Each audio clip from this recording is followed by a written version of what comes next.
On December 7th, Stephen Gilbo, Justin Trudeau's Minister of Environment and Climate Change, announced what they call an oil and gas emissions cap.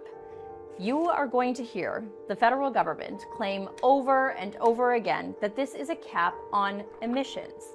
Now, that is a bald-faced lie, and I'm here to tell you not to be fooled by this federal government. This cap doesn't just cut emissions, it will cut production, and it is part of a long-term plan that Stephen Gilbo has been pursuing for years to shut down and shut in oil and gas production. This production cap will put thousands of Albertans out of work. It is the single biggest existential threat that we have faced as a province since the National Energy Program, and it is time to call a spade a spade. Gilbo, a former Greenpeace activist, most well known for being arrested scaling the CN Tower to hang a banner. Greenpeace is climbing the world's tallest building today to tell the world not to be fooled by the Liberal government. He has his sights set right squarely on Alberta. Now, the production cap is unconstitutional. We know this. Alberta has exclusive constitutional jurisdiction to develop our natural resources. But let's set that aside for a minute and take a deeper look at some of the flaws in what Gilbo is proposing. First of all, and most importantly, the cap is based on 2019 production levels and makes the assumption that those levels will hold steady. In reality, production in Alberta is already up from the 2019 levels. In 2022, Alberta's total oil production is 6% higher, and natural gas production is 4% higher than 2019. Our forecasts project oil sands production to increase by 22% and for natural gas production to increase by 7% by 2030. Alberta's forecasts are aligned with other major national and international reports.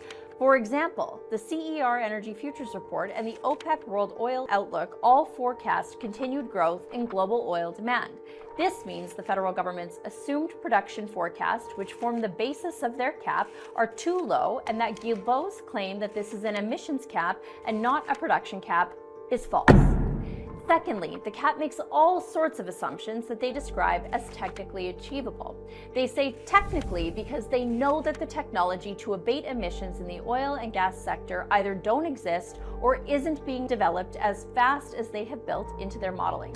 The cap accounts for reductions realized through carbon capture, methane reduction, and other technologies all occurring by 2030. These assumptions are baked into their cap.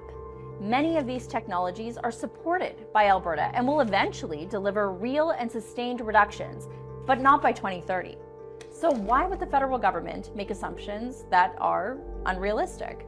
Well, because the real goal isn't to reduce emissions, it is to cap production. And when these technologies fail to be in place by 2030, they are banking on being able to shut down and shut in production as an alternative.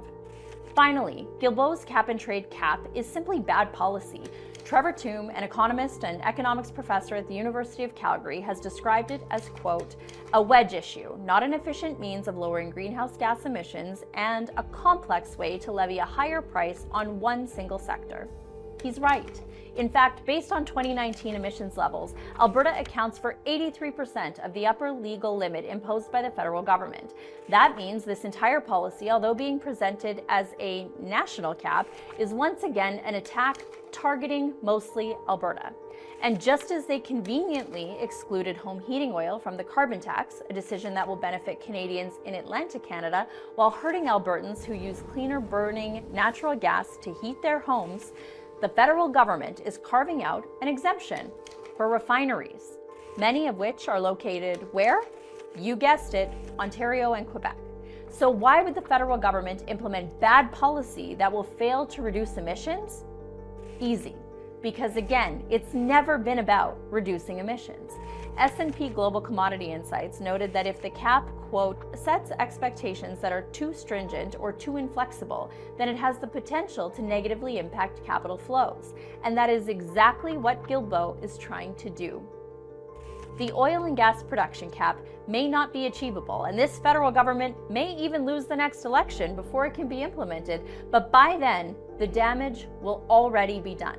Investors will look at Canada and decide to take their money and their investments elsewhere, leading to what Gilbo has always wanted to do: shut down and shut in oil and gas production in Alberta. So what will Alberta do about it? Well, over the coming months, our cabinet and caucus will develop a constitutional shield in response to this and other recent attacks on our province by what is fast becoming one of the most damaging federal governments in Canadian history. Albertans own these resources, and under the Constitution, only we have the exclusive jurisdiction to develop and manage them. Gilbo has already lost in court twice. He will lose again. There is simply no other option available to us, and Albertans don't support it. If you ask Albertans, or even Canadians, if it makes sense to put in an emissions or a production cap that risks hundreds of billions of dollars of investments, the answer is no. If you ask Albertans if they want an emissions cap that means less tax revenues that would otherwise fund healthcare, education, and social programs our families and seniors depend on, the answer is no. If you ask Albertans if they want an emissions cap that threatens the livelihoods and viability of dozens of First Nations communities and municipalities, no. If you ask Albertans if they want an emissions cap that threatens the jobs of hundreds of thousands of hardworking women and men across our province, the answer, again, is no. That's why we cannot and will not let this happen in Alberta.